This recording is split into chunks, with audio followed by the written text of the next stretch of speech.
I'm David Quezada, and for this week's discussion, I will be interviewing my friend Santhosh, who will be referred to here from now on as Santa.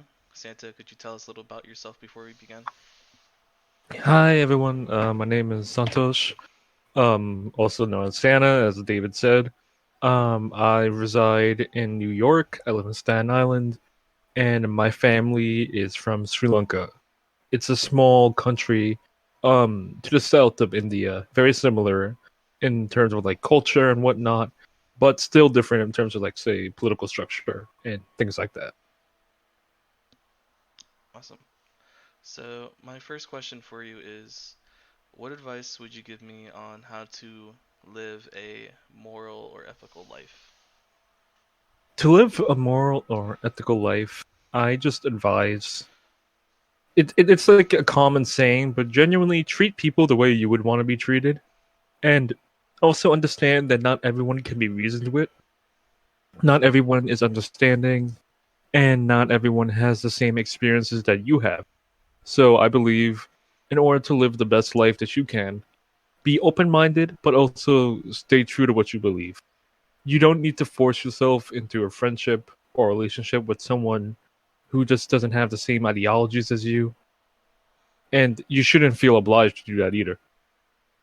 So, in order to live a nice, moral, ethical life, just treat everyone with kindness, treat everyone with respect, have an open mind, be willing to embrace change, and just do the best for not only those around you, but yourself as well. Awesome, that was good advice. My second question is, can you think of an example of something that was considered wrong when you were growing up but is now accepted? Can you explain what you think caused people's attitudes to change?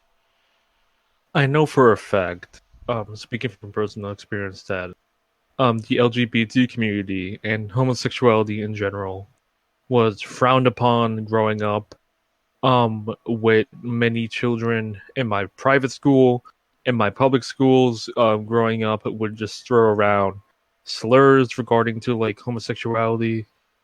And in recent years, particularly now that I'm in college and I'm a member of the LGBTQ&A Social Justice Center at my university, it's far, far more open-minded now, far more accepting of people from different backgrounds, ethnicities, socioeconomic classes, and I feel as though like part of the reasoning behind like its widespread acceptance has to do with social media and easier communication with people across the world, with people from multiple countries all over the world just being able to express themselves for others to see.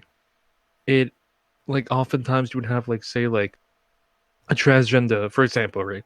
A transgender teen like who's questioning their sexuality and gender identity on like social media, and they may stumble across like someone who is posting about themselves who also happens to be transgender, and that can help them like help them have an understanding of what they're going through, know that they're not alone, and feel that it's okay to like express themselves. So I feel that social media has done a lot to help people in that circumstance. Okay.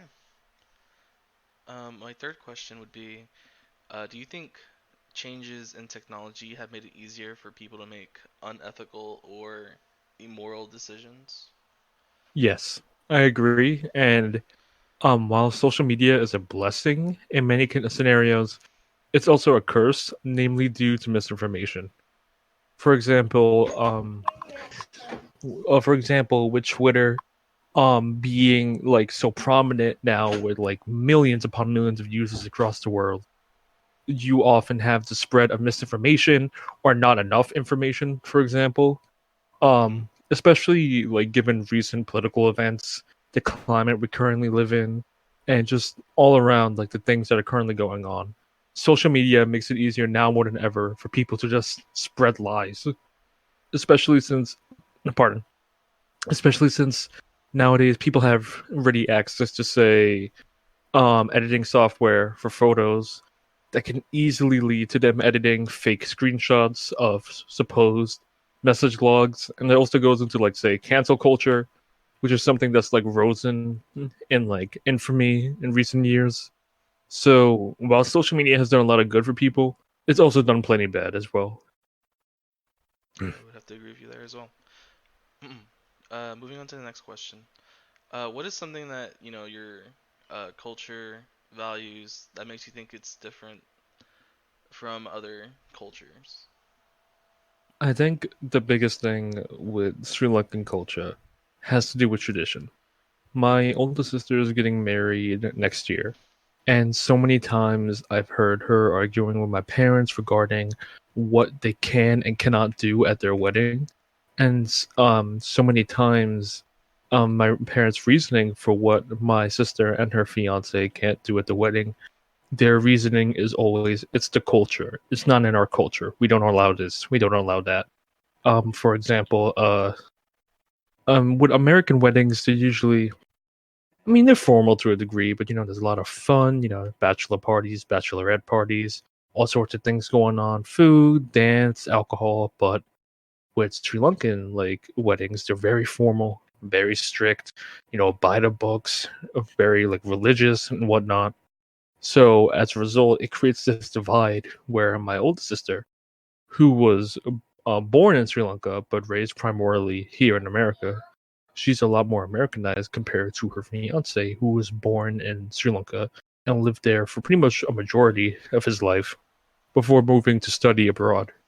So you have the clashing cultures, and that leads to trouble here and there. But part of living in a world like as like expansive as ours is that you have to learn to like accept other cultures, accept other traditions, and not stick to the past.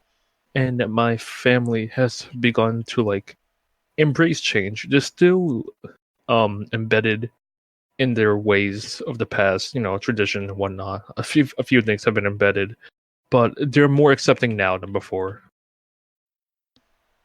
Well, thank you for explaining that to us.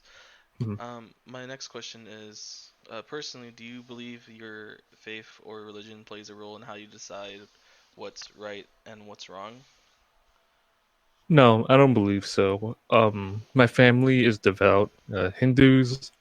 I've been going to Hindu church since around the time I was born.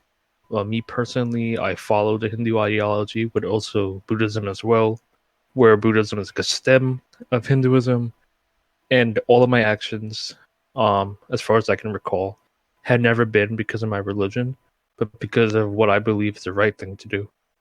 And I think the thing that explained my decisions, my choice making, all that has stemmed from my own personal and life experiences and everything leading up to like the moment I'm currently in right now. I would have to feel the same way. Um, Hmm. I was in a Christian family, but I don't feel like that really dictates what I would decide would be right versus wrong, Hmm. simply based on that religion. Like you are who you choose to be. Hmm. All right. Um, my final question is, if you had to make a choice where one option is better for the community versus another option that is better for the individual, how would you choose? Do you think your culture or religion cares more about the community more than, let's say, an American community would? I'd say community, especially given that both of my parents are immigrants.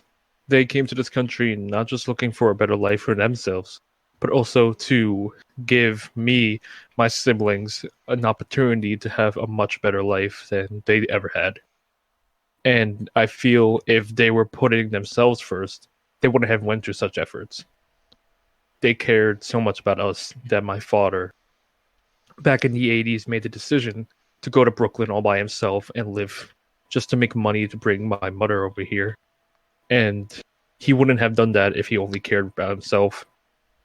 And yeah, it's something that I feel a lot of like immigrant kids can relate to of their parents coming to this country with next to nothing, but they made it work, or at the very least are trying to make it work so that their kids can have a good life.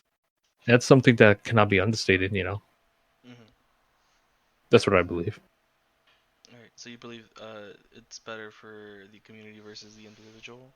I believe so. It's better to have others in mind when you plan your mode of attack, you could say. All right. Well, Thank you for letting me interview you, Santa. Hmm. I, No I hope problem.